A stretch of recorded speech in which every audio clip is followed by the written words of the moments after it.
Hey everybody, alright, in this video let's talk about Magic Happens. Okay, so Magic Happens is a new parade coming to Disneyland next month. Disney a few days ago dropped some new concept art for this parade, and I have to tell you guys, it really kind of blew my mind a little bit. It really kind of surprised me.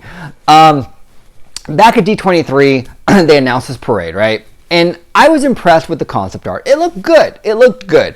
But it was kind of typical Disney parade, right? I mean, it was all the new characters and the floats and everything looked nice, but it was really nothing that we haven't seen Disney do a dozen times already in the past 20 years. But a couple days ago, my mind on this parade completely changed. And it changed because of this concept art right here. Sword in the Stone. Okay, I know, this really blew my mind that Disney is adding this film, this IP, to this parade. Right now, at least, under Bob Iger's leadership and Bob Chapek, they're really obsessed with franchises. They're really obsessed with IP. So when they announced like Frozen was going to be part of it, and like Moana and the princesses, I'm like, okay, typical Disney parade, no shock there, all the big franchises. Whoop-de-doo, right? But then they threw in Sword in the Stone. Sword in the Stone?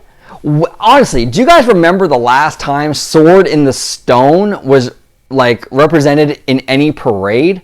I don't. I mean, maybe Merlin is like on the Mark Twain waving to people during the end of Fantasmic in that big finale or something like that. But I don't remember any sizable representation for Sword in the Stone in anything recently at all. And it really surprised me and kind of impressed me a little bit that Disney would kind of dive into its library and pick something like Sword in the Stone, which isn't a big moneymaker for them. I really doubt Disney's making a whole lot of money on Merlin and Sword in the Stone merchandise at the parks. Probably not. It's probably not, a hot item like the Star Wars or the Frozen stuff. So it really did kind of impress me, and it kind of increased my excitement for this parade because this is something different. We haven't seen this in a long time, and it just made the parade more interesting to me. Okay, because now we have a mix of the classic kind of like standard parade stuff with the princess float and the things like that, but now we're also going to get something really new and interesting with Sword in the Stone. Something that they haven't done in forever, in absolutely forever. Now, I also do want to touch upon the music, okay? So I guess the guy who is doing the music for Magic Happens is Todrick Hall.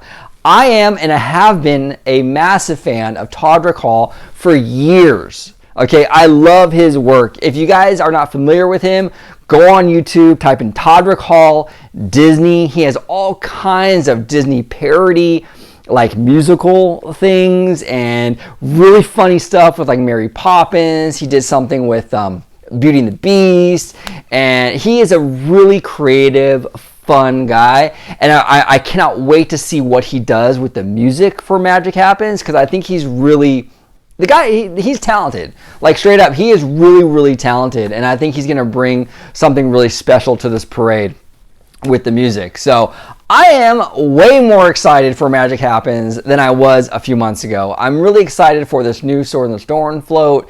It makes the parade feel a little bit different, adding an IP that they don't really use a lot. And Todrick Hall doing the music. I'm pumped for it. I can't wait to watch it next month at Disneyland. What are your thoughts on Magic Happens? What are your thoughts on the Sword in the Stone float? What are your thoughts on Todrick Hall? Love to hear from you guys. Comment below. If you have any questions for me, by the way, anything that you want me to answer or address in a future video, leave your comment below. Let me know, because sometimes I take the questions from the comment section and turn entire videos into them. So if you want me to discuss something, put it in the comments below. Thank y'all so much for watching, and as always, have a magical day.